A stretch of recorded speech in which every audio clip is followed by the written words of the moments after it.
family, and welcome to Just Conversations. Today's episode is one we don't talk about much because it's not socially acceptable, I have found. What do you do when someone you love betrays you? You're hurt, you're in shambles, you call your village to come and corral you and try to pick up the pieces and put you back together. And when all the dust settles and everybody goes home or go to the bathroom or takes their nap, whatever they do, when you're in your quiet time by yourself, whether you realize it, whether you say it out loud, whether you let it breathe, you realize you miss your person. And what's worse is you want them back. Well, what does that say about you? What does it say about them? Right? And how in the world are you going to tell it to the people who have put their lives on hold to come and see about you in your time of need? How do you navigate love and pain? Well, we know that love and pride cannot exist in the same vessel. But love and pain seems to coexist much too easily and far too often. So this episode is dedicated to the people who have been betrayed or maybe even abused by your person. Not that I'm condoning the abuse, but abuse comes in different forms, right? So for those people who are being mistreated or mishandled at the hands of the person that they love, and for all the reasons, they still want to be with their person, and you don't have any support, you don't have anybody that you can tell or talk to about it, and you're torn between staying and leaving, this episode is for you. There's a quiet agony of love after betrayal. It's messy. It's unfair. There's nobody talks to you about what to do in this space, right? There's so many of us that have lived right here, but we don't talk about it. So we don't know what to do here. So I thought today would be fitting for us to talk about it, seeing as how we're coming off of being cheated on and the person who cheats and who lies and who betrays. Well, unfortunately for us, this love thing is not black and white. It's not cut and dry. It's messy and it's ugly. And what people don't tell you, maybe they haven't experienced it, but the thing that is not talked about is, what do you do when this person has done the thing and you still want them, even though they don't seem to be good for you? Maybe they're not good for you at the time, but you still want them. Cruelty of your emotions to be able to handle or be able to have to navigate both spaces. So let's just dive in for a minute. Once you realize this person has hurt you and your chest has caved in and you sit in still rooms, yet you feel like that room is spinning and about to go off kilter, and you're constantly replaying the words that were said, the thing that you found that got you to this place, whatever it is that you saw, whatever it is that you found, or the look in their eyes when you confronted them about it, or when you saw them, right? This is not just a bad dream. This is now your reality show.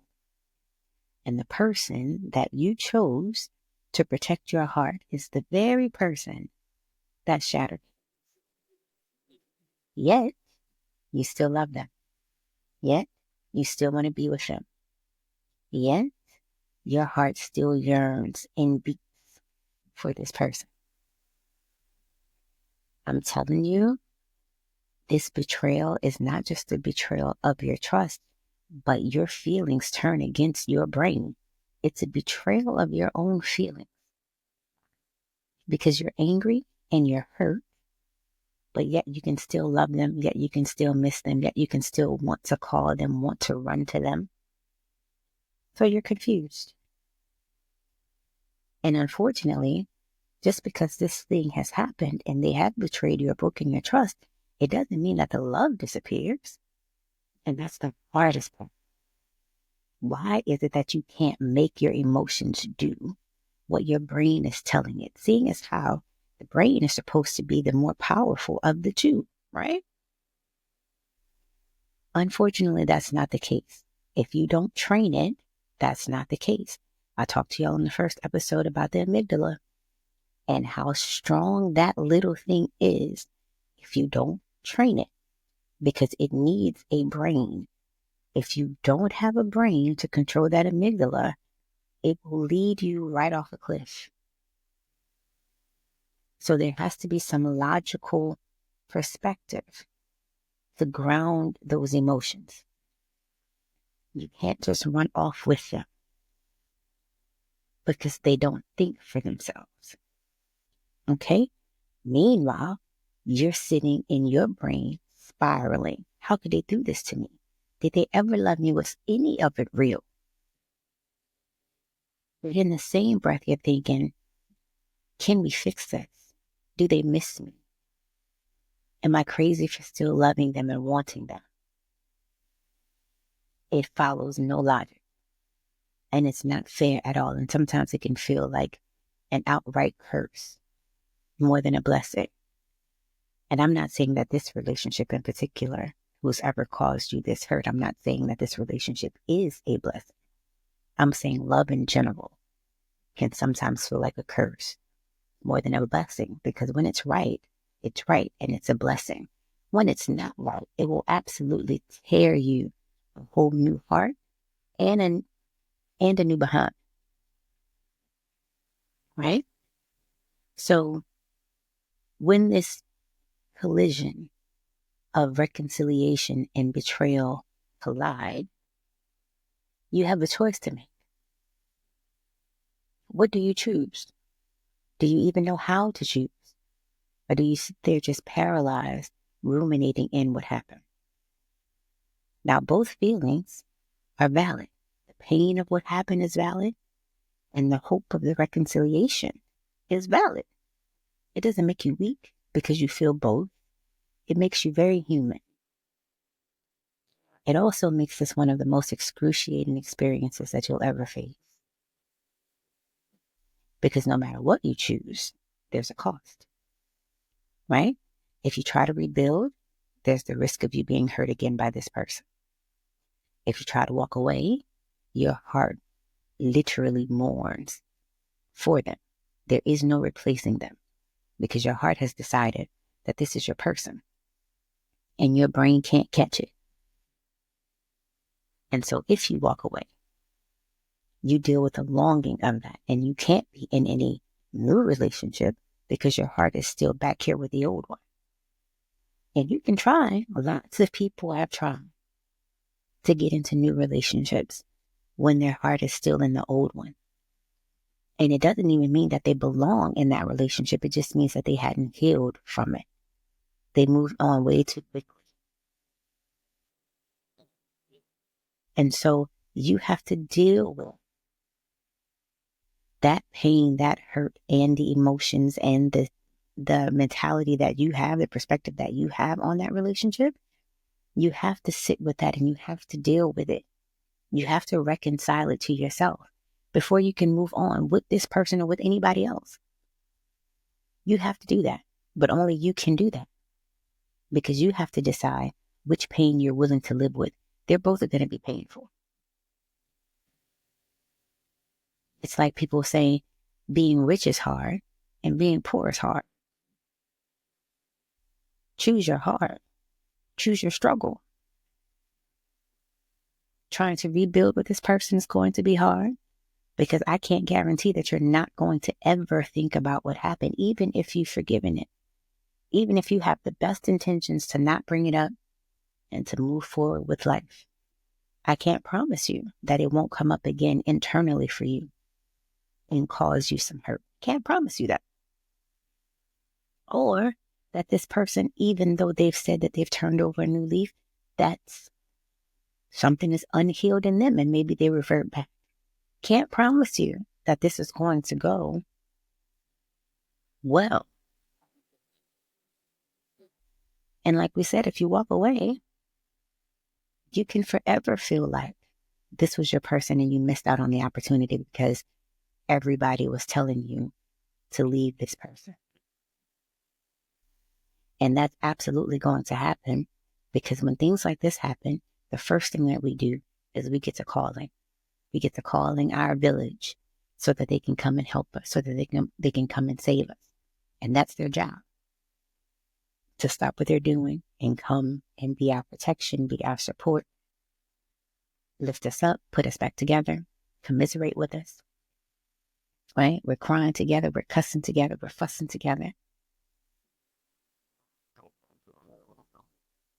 So we can't then turn around and tell those people, I've decided I'm going to go back. You can't then do that. And those people, who are very well-meaning people, they understand our hurt. They understand our anger. They understand our frustration. Everybody, if you've lived on the earth longer than 13 years, you know what hurt, anger, and frustration feels like. Everybody can be in the same boat on that page. Everybody can sympathize. Everybody can empathize. We can all come together in unity in that space, because we all know what that feels like. But there are not very many people that have this fear of, I know my person has done this to me. They've completely shattered the trust that we've had, the foundation that we've had, the heart that I've given them, all the things. You can make that how big or how small you want it to be, but they've shattered this thing. They've broken it. Yet, I still don't want anybody but them. There's not a lot of people that have been in that space. And because of that, it's going to be difficult for them to understand. So that's what makes this not socially acceptable. Because how can you want to be with a person who has hurt you and give them the opportunity to possibly do it again? How could you want that for yourself? Are you crazy? What are you thinking? Are you stupid? Do you have low self-esteem? What is wrong with you? All those things, right? But the heart wants what it wants. The Bible says the heart is the most deceptive organ in the body. Who can know it but God? You cannot let your emotions drive you. You cannot. So, am I saying that because you have such strong emotions about this thing that you should not follow it? No, I'm not saying that at all. I'm saying you have a lot of questions to ask yourself about this person. And if you go through these questions, it's in the homework, download the homework. If you go through the homework and you answer these questions, and the answers that you end up with lead you to reconciling this relationship, paired with the fact that you want to reconcile the relationship, then go that direction. Because this you have to do for you. This is not a situation or a decision that you can let people outside of you, not even the person that you want to reconcile with. This is not a decision that you can let anybody outside of you tell you to make, because you have to live with the consequences. So you're in a battlefield after this happens. You're replaying every moment, every conversation. You're looking for clues that you've missed. You're still in your unhealed state. So in this place, there's a tug of war happening. It's love and pain, love and pain, love and pain on repeat. On steroids in repeat, because now you're obsessing. Right? Did I see this coming? Could I have stopped it? What's wrong with me that this happened? You're thinking about who now knows, because the people that you told in your village, trust and believe, they've told somebody. They have their own confidants. They've told somebody. So now people know. And the more people that know and the more people that weigh in makes it that much more difficult for you to get to the root of what you think and how you feel about the situation. It interferes with your ability to have a clear conscience in the decision that you're going to make, because you now have all of these other people's fear and hurt and pain and frustration and confusion dropped into your situation. So I would ask you one thing. If you found yourself in this betrayal place, don't call your village until you've sat down with this, you've gone through these questions in the homework, you've answered the questions in the homework, and you made your decision as to whether or not you're going to forgive and move forward by yourself, or you're going to forgive and move forward with this person. That decision needs to be solely your decision. And after you make the decision, if you want to then let your village know, do so. Well, Shay, that's going to be difficult. Yeah, it's going to be difficult. Because first of all, you have to get the infection out of you, right? This pain that's been inflicted upon you, you have to get that out. And so you can write it out of you. You can record it out of you. You can talk to God about it. You can scream it out. You need to get it out of you. Once you do that, you answer these questions, let it give you some clarity into where you are and where you want to be. Then you make your decision. If you decide that you want to move forward in reconciliation with this person, nobody needs to know. You know, God knows, your person knows. Nobody else needs to know. And if you decide that you don't want to move forward with this person, of course, people are going to ask what happened to the two of you. And you have the option to tell them, because you don't have to. You don't have to tell them if you don't want to. But we do, because we need an amen corner, right? We feel victimized and we need all the love that comes and all the support that comes with being able to rebuild because you were victimized. But I'm telling you, if you go down this path that I'm asking you to go down and you do your own healing, there is no victim here. There is none. There's a victory over this situation that happened. And you're triumphant in that this thing didn't take you down and it didn't take you out. Was it a major lesson? Yes. Hopefully you learned it. But it didn't take you out. So you're triumphant over this thing. You've gotten better and gotten stronger because of it, if you do what I'm asking you to do. So there's no victim here, which puts you in a place mentally, emotionally, and spiritually that if somebody asks you what happened, you can give them what you want them to know, or you can give them nothing at all. You can absolutely say, we've just decided it'll be best that we go our separate ways, and let it go. And even if they hear another story from your person, when they come back to ask you about it, you still have the right to say, well, whatever they told you, you can go ahead and go with that. I'm not giving that any energy. Right? You don't have to keep replaying it. You don't have to allow it to be a constant story in your life. It happened. You can put it aside because you're past it. Now, the other part of that is, while all of that is happening, you'll be questioning your own self-worth. You'll be questioning if you ever meant anything to them. Because if you did, why couldn't they be loyal? Right? So all of this is happening, and I know that I'm telling you to walk this path and do the homework and ... and it's not going to be simple, and it's not going to be easy, but it is the right direction. And while you're making those steps, you are going to have these feelings of doubt, of insecurity, of shame, of regret. because you are going to be thinking about all the things that you sacrificed for them.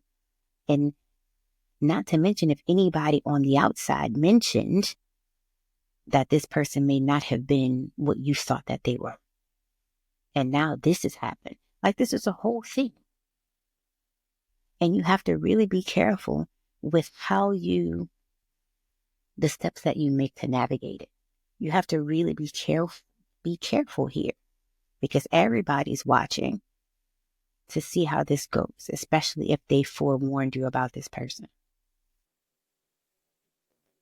And so again, if you've had some warning and you didn't heed the warning and you moved forward, and now this has happened and you want this person back, or you want them still, we absolutely have to find out what's going on with you, because there's something there that keeps you wanting to be in this place where this person keeps mishandling you or mistreating you. So the homework is going to give us some clarity into that. And whatever you find, I need you to decide what you're going to do about what you find. Because this place is a cruel, cruel place. This paradox between love and pain, it's a cruel place. And not many people know how to handle that. Not many people are going to support you here, if any. Everybody's going to tell you to leave. Everybody's going to tell you deserve better. So you're going to be going through a lot at this point, even with these instructions that I'm giving you. Because the fight between your mind and your heart is a great one. And if you haven't taken the time to learn to control your emotions, it's going to be that much more difficult for you to do.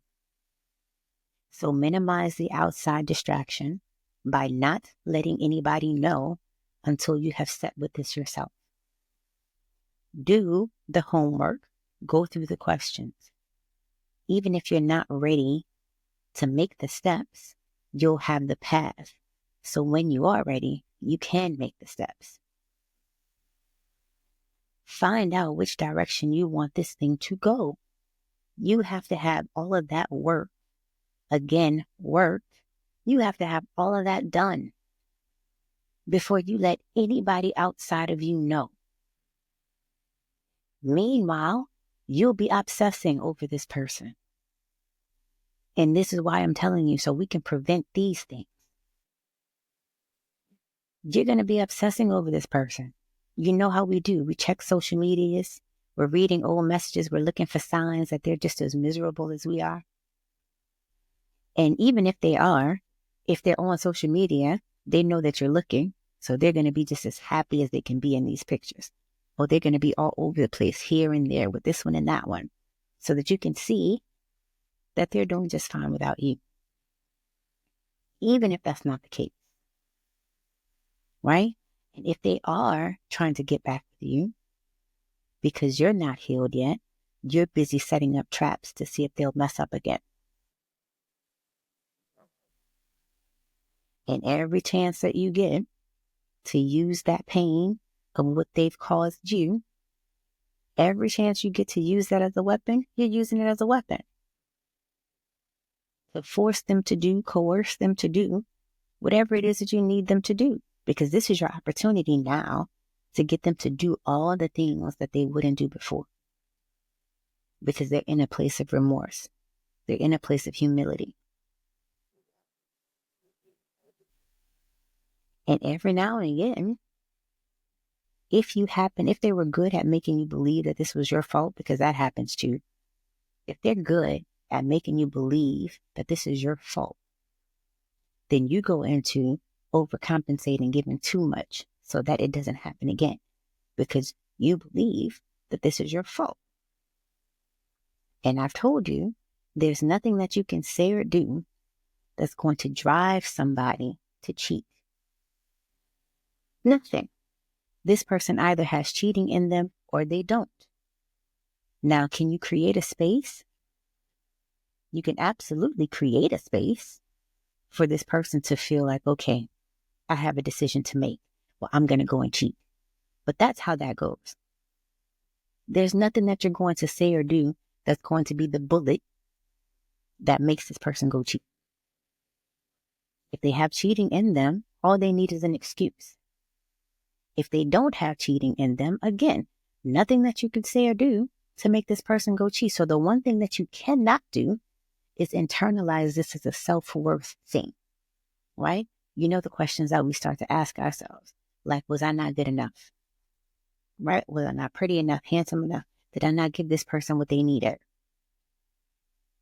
Why didn't they feel like I was worth their loyalty? This is not about you in that regard. It's not about your self-worth at all. This is about this person's choice. Now, the part that you play in it is the fact that you chose this person. I don't know that you did your due diligence. I don't know that you did that. And if you did not, and by due diligence, I mean you took the time to get to know this person and you didn't rush into a relationship. There was time where the two of you were getting to know each other and there was no hanky-panky and y'all weren't a couple. Y'all were getting to know each other. There was a foundation here on mutual trust, mutual respect, because you've gotten to know each other. If you didn't take the time to do that, and you met one day and then 2 days later y'all were on a date, and then another 2 or 3 days later y'all were at each other's houses or at some event or whatever, and now it's physical, and because now it's physical, now it's a relationship, you didn't do your part. You didn't do your due diligence at all. So that's your cross to bear. The one thing that you need not do going forward is that. Don't repeat that. This is not, oh, I'm swearing off men or I'm swearing off women. No. You have to get your standards, expectations, and boundaries together. Your vetting process is off. So this is not about your self-worth. This is about the relationship skills that you're solely lacking or sorely lacking. But this is about you. We can't do anything about your person. So we're focused on you. We have to get your relationship skill set together. We have to get you some education, some relationship education about how you have to teach people to treat you. And unfortunately, in this situation, if you go back to this person, as much as you're going back for love, it absolutely also teaches them that this is okay. This behavior is okay because you'll take them back. So it teaches them that. Now, some people learn their lesson and you get back together and you never have to worry about it again. Now, true enough, you, as being the hurt person, you always have a side eye on this person. You always just, right? I wonder. But your person has gotten it together and they're doing right by you. That does happen. But you don't know what you don't know. So you won't know if your person has gotten it together or not until you get back together. Because it can look like whatever it wants to look like on the outside. It can look like whatever they're trying to make it look like on the outside. You won't really know if they've gotten their relationship skills together, if they've gotten their relationship education together, if they have become a different person, better person, internally, relationship person, until you're back into a relationship with them. Even if they've moved on with somebody else and all you see are the pictures, right? You still won't know. You don't know until you're back in a relationship with this person. So that's the risk that you run, the risk that you wager. Does this person deserve my heart again? Do they deserve my trust again? Will they hurt me again? You should have 2 yeses and an I don't know.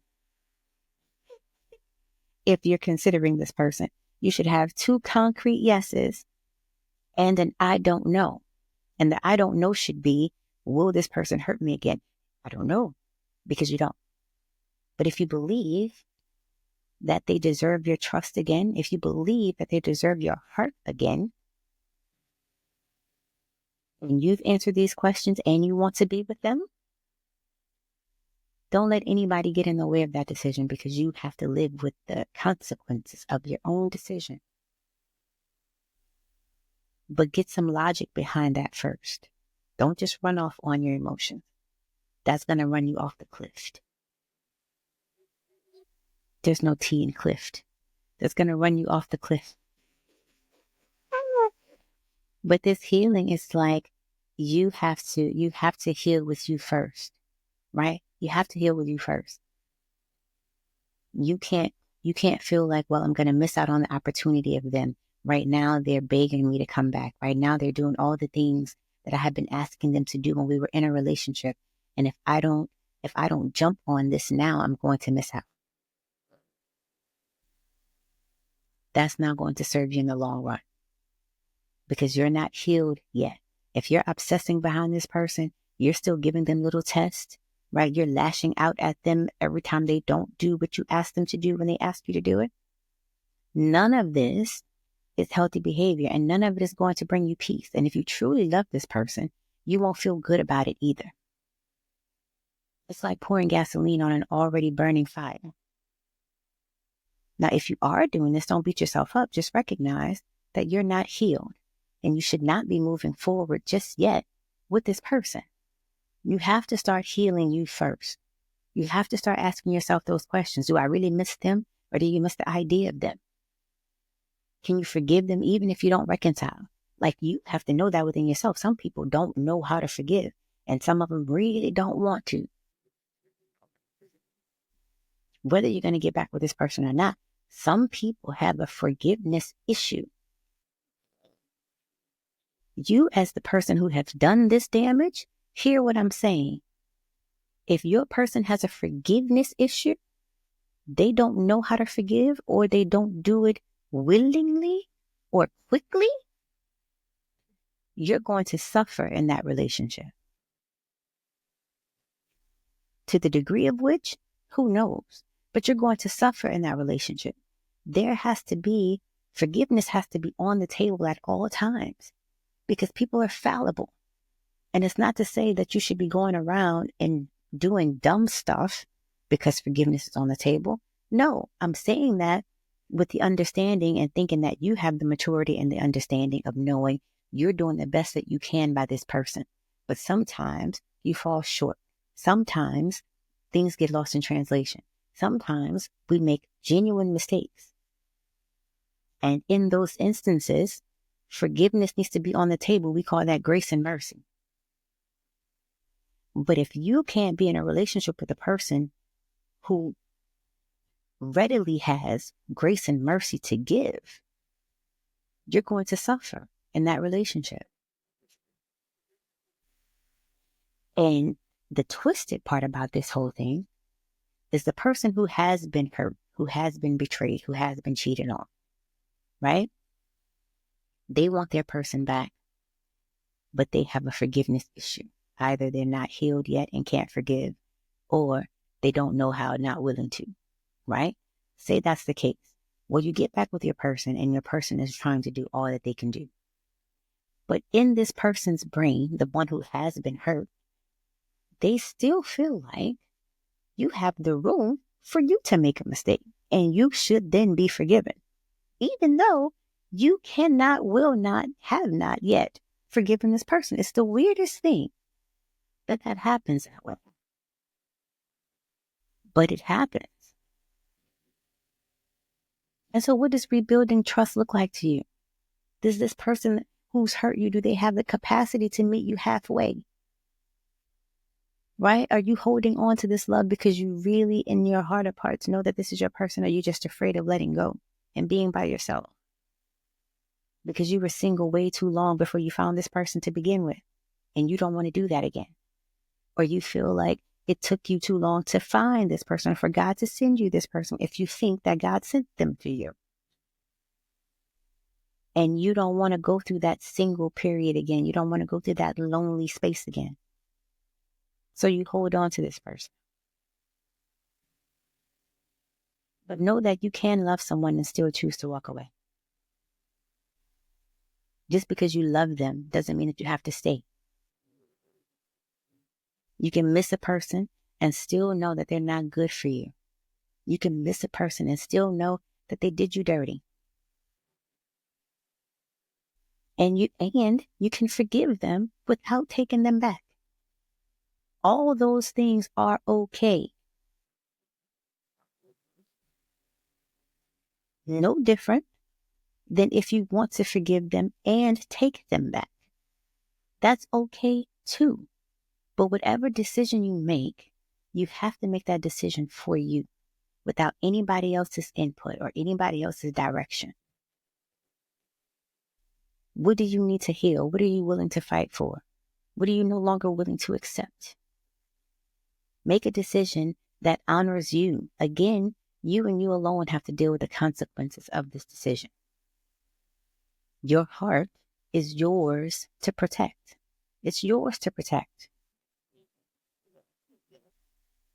So you have to make sure that whatever decision that you make is yours and yours alone. God calls us to guard our hearts. Well, how do you balance grace and accountability? How do you decide whether to rebuild or release? Again, I have some questions in the homework to help you. Make sure you download the homework. Go through the questions. Make sure that this person deserves access to your heart again. Are they in a place where they're willing to work for? Proverbs 4:23 tells us, above all else, guard your heart. For everything that you do is going to flow from it. And that's why we say you can tell children of God by the fruit that they produce. Because everything that you do, and this doesn't mean everything good, it means everything that you do shows me who you are. And hurt people, even if they want to be children of God, the thing about that part that people don't make the connection of is if you are a child of God, you're mandated to forgive. Mandated. You don't get to choose whether or not you forgive somebody. It's mandated. Now, reconciliation is your own choice. But forgiveness, you have no choice in if you're a child of God. No choice. And again, this is not guarding your heart. This is not you building walls from everybody. It's you having the courage to set some boundaries to protect your heart and to protect your peace. And that's difficult to do with people that you've operated in one way with. And now you have to give them a new operation. You don't have the courage to do that. You don't have the words to do it. But that is what that means. And then also being brave enough, if that person says to you, these boundaries and expectations and standards don't work for me, you also have to be strong enough to let that be okay also. We're not trying to hold on to people that are not trying to hold on to us. And we're not trying to hold on to people who are better with us than we are with them. Because that's also a thing. This person could absolutely know that you're the best thing that's ever happened to them. And so although they continue to mess up and continue to break your heart and continue to disappoint you, they continue to do so because you continue to let them. Because they can be somebody else's headache and heartache. They don't have to be yours. And so you'd have a person that's hanging on to you because you make them better, or they feel better with you, or they have better access, better life, better experiences because you're in their life. But they don't do the same for you. They do stop you from being lonely though, or feeling lonely most of the time. You do have a person that you can call your own in public, I hope. Right? You do have a person, if you decide you want to get dressed up and go out with, or you want to go to a party, you want to go to a couples thing, you have a person that you can bring. But outside of that, short of that, what does this person do for you? Because I have to imagine the person who is absolutely fulfilling you. Can't imagine that this person is cheating on you, because it takes too much effort and energy to fulfill a person. Emotionally, I mean, it takes too much effort and energy to do that. You have to be tapped in to this person in order to emotionally fulfill them and be responsible. So if they're doing that, I can't imagine that they're cheating. The only way, not the only way, but majority of the time, this happens because there is no emotional fulfillment or responsibility to you or for you. It's much lower than it should be. If there is some, it's much, much lower than it should be. And you've allowed that to be the case for all the reasons. You've allowed that to be the case. So in this moment, there's been a break in that cycle. So in this moment, you take some time with yourself, start to heal you, because that has to happen whether you take this person back or not. Find out which direction you want to go. Forgive this thing and this person. Forgiveness doesn't mean that you're ignoring the offense. And having faith doesn't mean that you forget the hurt that it caused. But it does mean that you prioritize your own growth and your own peace. Like, rebuilding trust after betrayal is crazy. Like, standing in the middle of a storm is crazy because you can't control the wind or the rain. It's that same principle. You can't control these emotions that are doing whatever it is that they're going to do whenever they decide that they're going to do them. You can't control those, because if you could, we wouldn't be here, right? If you and or your person could control those emotions, we wouldn't be here, because you would let your brain make your emotions do some different things. So, trust me when I tell you, the rebuilding part, if you and your person are not healed, this is going to be a storm. Can the storm be weathered? Of course. But this is going to be a storm. Is there going to be damage? Of course. Is rebuilding possible? Of course. But all you can control in the midst of this storm is how you respond. So I'm asking you to choose healing first. Choose healing first, then choose forgiveness, then make a choice as to whether or not you're going to move forward with this person or separate from them. Because missing them does not mean that you owe them your heart. It just means that you love them deeply. They don't get to hold your joy and your heart hostage. They don't get to do that. You are stronger than you think. And this encounter is just one of those steps on your journey. So you have to walk into it with grace and courage and a little bit of faith in yourself. And if you don't have that, a couple of things that you can do. You can put your faith in God. I know a man. His love is consistent, it's pure, and it's transformative. And it's nothing like you've ever felt before in your life or will feel in your life. Humans are not capable of the kind of love that God gives.